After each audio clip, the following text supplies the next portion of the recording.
of everything.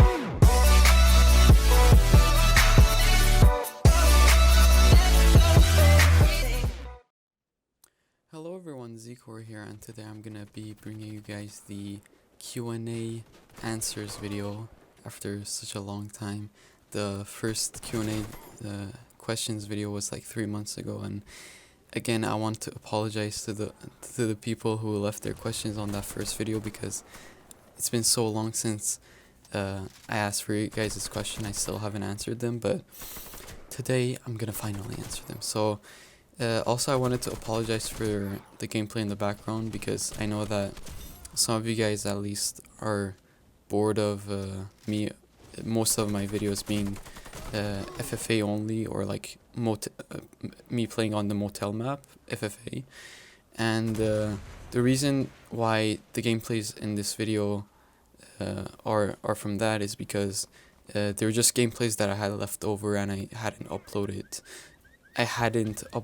So I didn't have time to record the new gameplays and other game modes to use in this video, so I thought the best choice to make would be to just use these videos to get rid of them and to put out the video as soon as possible. So I'll put the questions on the screen, or any other element that is needed to understand my answers on the screen. And yeah, let's just start now. So first question from Zach Webster, he asked, what is your favorite map? So there's no map that I'm like really 100% sure is my favorite, but I think the most likely would be the High Hill Storm map. The reason for that is because the environment and the colors are like very different from the rest of the maps, and also kind of when I play on it, it kind of brings back the memories of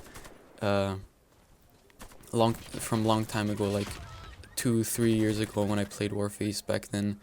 It kind of gives me that nostalgic feeling. If there were any other maps that I'd say I like, it would be White Street, because it's a good map for pretty much any class. There's Black Gold and Invasion as well, but since I played so much on those two maps, they're not really that far in my favorites list. So next question from Anne Hadurk. I hope I pronounced your name right. He said, first, your headshot skill is perfect. Second, can you make another video about Stay Your Scout? I love that gun.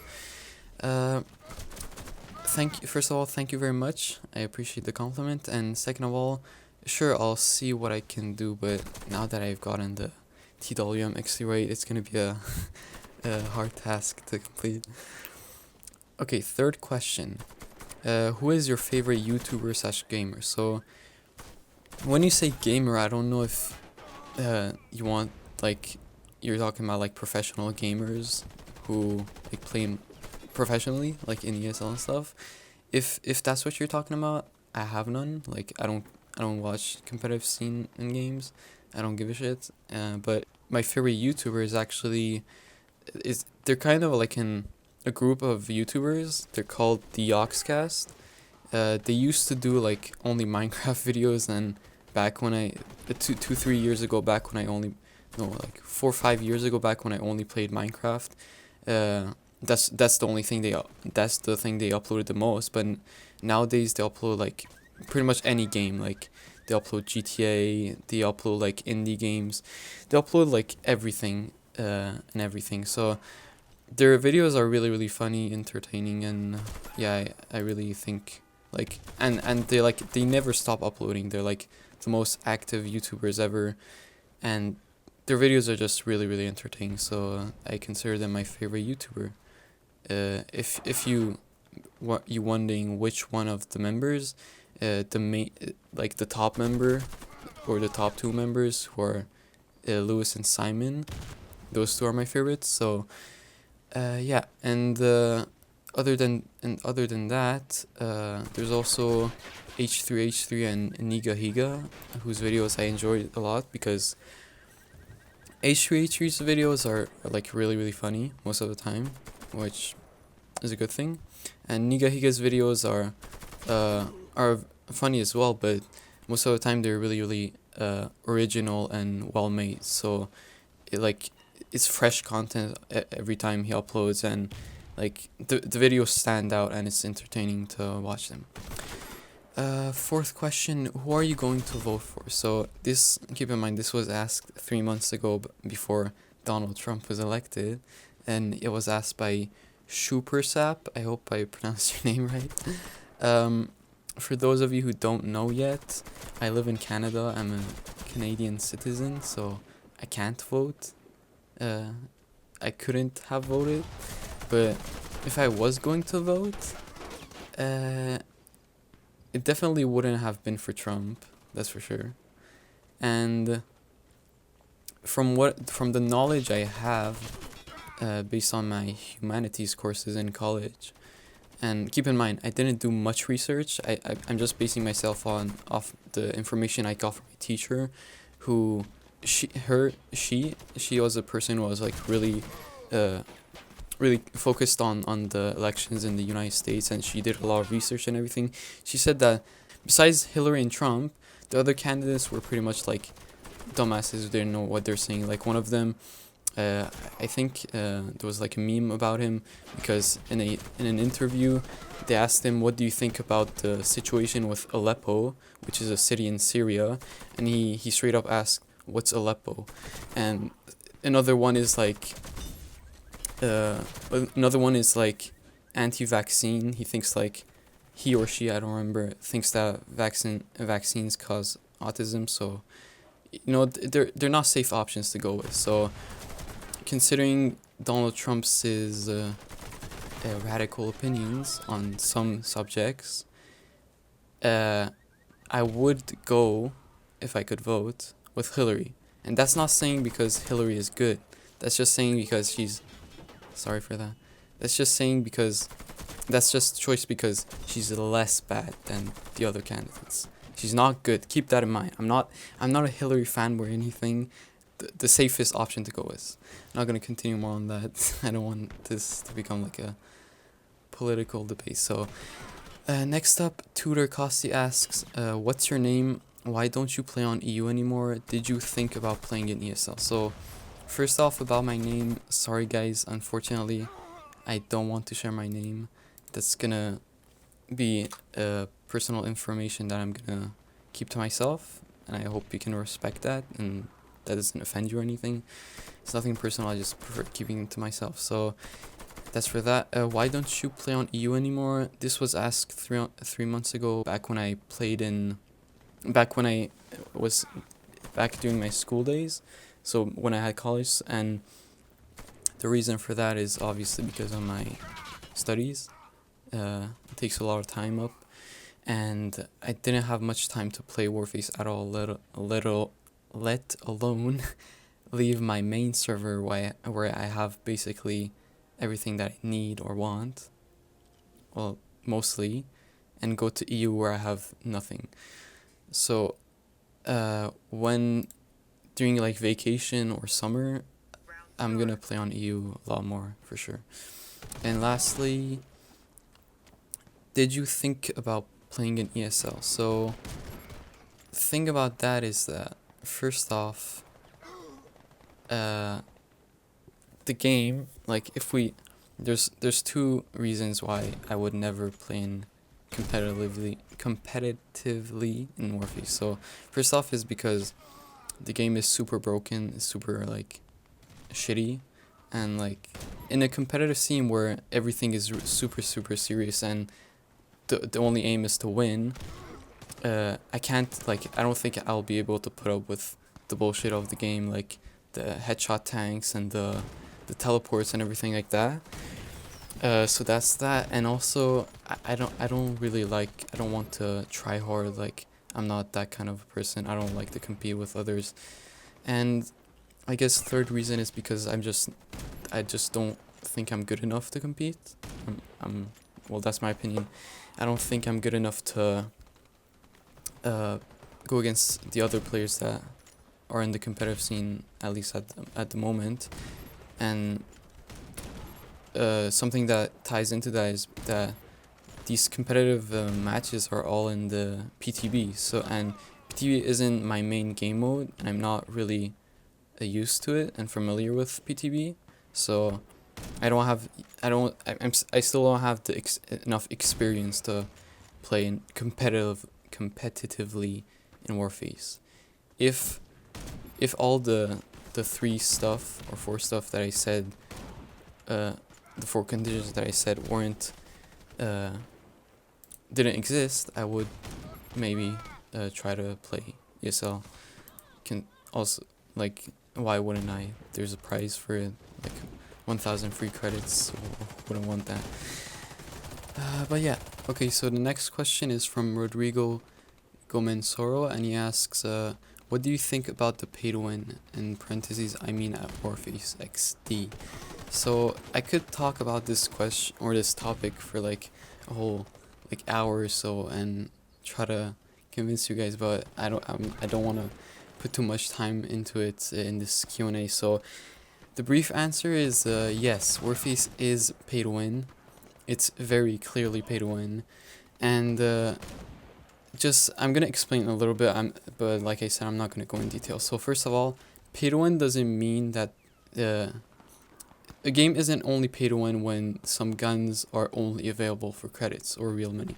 A game is pay to win when paying real money gives players significant advantage that could increase their chances of winning, and that's exactly what happens in Warface. So I'll just give you two examples of it. So first off, there's a absolutely disgusting difference between the progression rates between Mega VIP players and the normal players, and just to give you a sort of hint to how bad it is, one of my friends, I have a whole forum post about this on the forums. I'll just link it in the description if you want to check out more of it. But he, in around 230 hours with only Mega VIP, like he always had Mega VIP during those 230 hours of playtime, versus me with around 1,100 hours of playtime.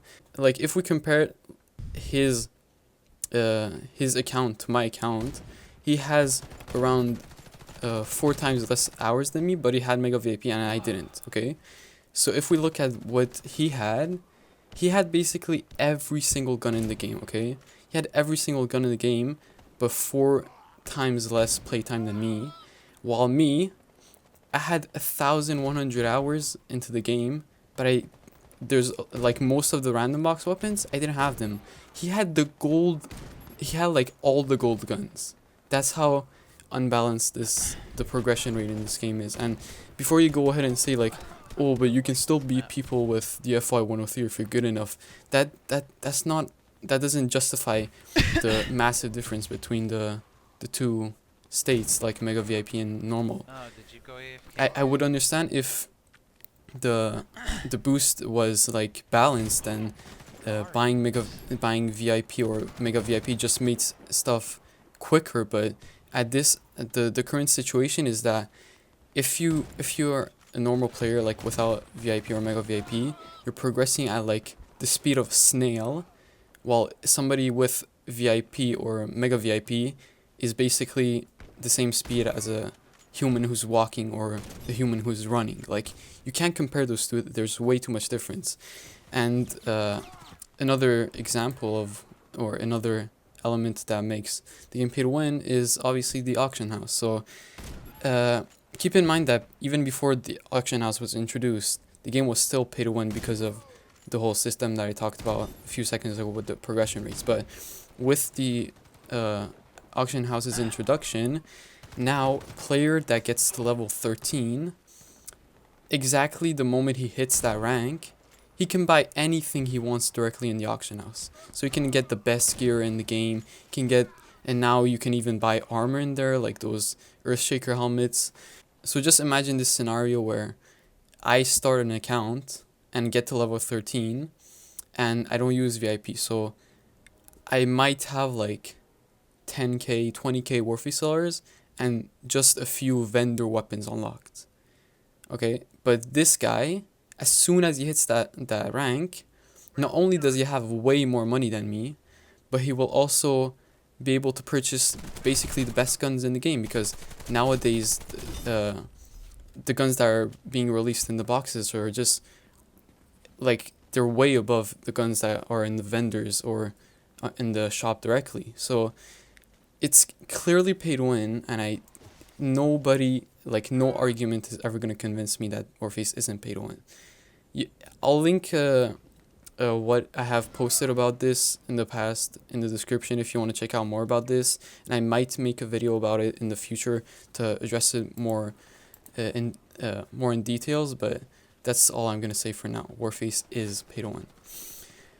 Next question is from Manoj Apu. I hope I didn't butcher that. I probably did. Is Pinkik is going to remove Z-Core? So I'm assuming that means the question, what he was trying to ask is Crytek gonna remove a latency kick? And my answer to that is I really don't know with Crytek, because Crytek, like, they make the most unlogical decisions ever all the time.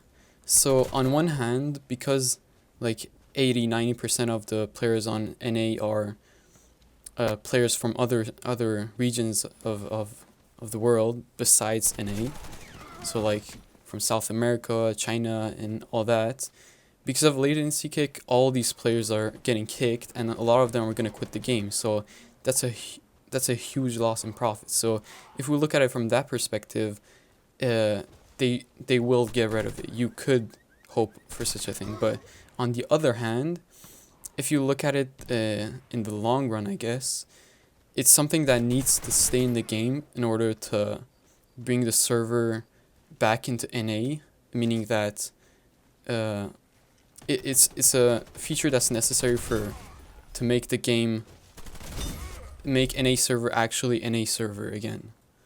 What I'm trying to get at is that if you let's say a new player in North America comes on NA, okay? In the current situation, all he's gonna see is red bars everywhere. So he's gonna die behind walls. He's gonna have people tank his bullets. Like, the game is gonna be unplayable for him, and the chances of him staying are very low. But with this feature implemented, the players are eventually gonna leave the server, or their population will decrease. And when a player from NA actually joins the game for the first time, they're more likely to stay in the game. So if we look at it this way, it's probably not going to be removed. So that's my answer for that. But don't you can never know what's the next move going to be with Crytek. Okay, next question. Jack the Noob asks, how, when, and why did you start YouTube / playing Warface? So obviously I'm gonna have to answer this in two parts, because YouTube and Warface are different. So YouTube, I started uploading like from time to time around 3 years ago when the game just came out. And the reason why I didn't upload frequently back then is because my computer was actually garbage, and so when I played and recorded at the same time, the gameplays turned out to be very, very shit and not worth uploading. So I uploaded like once in a while until I upgraded my PC around 1 year ago, and that's when I started uploading more frequently and started making videos more seriously. But why I started YouTube, there's not really a special reason. I guess you could say it's because I saw that there's not many people uploading Warface content on YouTube, and I thought that because back then there was like a few YouTubers who uploaded like a few Warface videos here and then, and I actually watched those videos and I quite enjoyed them, but there weren't many of those. So I think that's why I started YouTube. I was like, there's probably other people out there who also want to see Warface videos on YouTube, so why not upload some videos and some people might like them. And it turned out that that is true, and I got this far. And next up for Warface, I started playing back when the game was first released, which is the closed beta days around, which the exact date would be January 17th of 2013. Now, when the game first got released in closed beta, what they did was that the game went live basically on weekends only, so you could only play the weekends for the closed beta. And I missed the first two, or the first three maybe even, closed beta weekends, but because my computer was shit and I couldn't play the actual game. But then I upgraded my computer and started playing it from then on, and then I played so that's since when I've been playing. And why did I play it? Because I used to play like 4-5 years ago, I think. I used to play like with my friends from school, like video games on computer, and back then, first we played Minecraft. I know that's kind of funny, but like if you think about it, what else would we be playing? Like Minecraft is like a lot of people start playing with their friends online in Minecraft, but after that we went to another game, or like at the same time we're also playing another game called Crossfire, which I don't know if some of you guys know it or not, but it's basically like a free-to-play knockoff of CSGO, and we played that. That's another FPS, so we played that a lot. And then I changed schools, so I didn't play with them anymore. I wasn't much in contact with them anymore, and they started playing more and more League of Legends, or just not playing at all, so we weren't really in contact. And I had just discovered about Warface's existence, and I really liked how the game looked, and I wanted to play another FPS, because playing Crossfire alone after I played for so long with my friends wouldn't be that fun. So yeah, I stopped playing those other games and eventually started playing pretty much only Warface. And now we're in 2017 and Warface is my main game, so that's for that. Next up, Mako Lopo asks, Zcor, what is better, STCC or S18G? So the short answer is that S18G is better, but we're gonna look at it a bit more in depth. So I'll put the stats on the screen right now, just so you guys see as well. So STC has more damage, more RPM, more range and less RPM. It has more aim accuracy, more hip accuracy, less clips and less ammo, but also a lower reload time. And the recoil is the same for both. So just looking at these, since the S18G only has higher RPM and 13 more clips in it, it's safe to go with the STCC as the stronger weapon. But if you want even more in-depth comparisons, we can look at the minimum damage, which is the same for both, 32. And I'm also going to put the stats of the S18G crown on the screen, because that's a lot easier. That's more easily accessible than the S18G, which is in boxes currently. Or when it comes into the game, it's in boxes. So they have the same minimum damage, but then the damage per second on the S18G is 583, while for the STCC, it's 650. So that's a big difference right there. And damage per second, I think, is pretty much the most important stat here, because when you're using a auto pistol, you're usually at close ranges, and like stuff like range wouldn't matter, but even if range mattered, the STCC still has one more range. So I think it's safe to assume that the STCC is stronger. And if we look at some other stats as well, Now I'm not too sure if these stats do mean what I'm gonna say, but that's what I'm just assuming. I'm not like very pro at this, but the maximum recoil on the STCs is higher, which means it will have more recoil, obviously. If you look at their recoil pattern, they're still the same. And if we look at the accuracy, the minimum spread for the STCs is way, way better than the S18G. As you can see on the screen, the red area is the maximum spread the guns can have, and the S18G is just way bigger than the STCC. So yeah, I think it's safe to assume that the STCC is better. Okay, next question.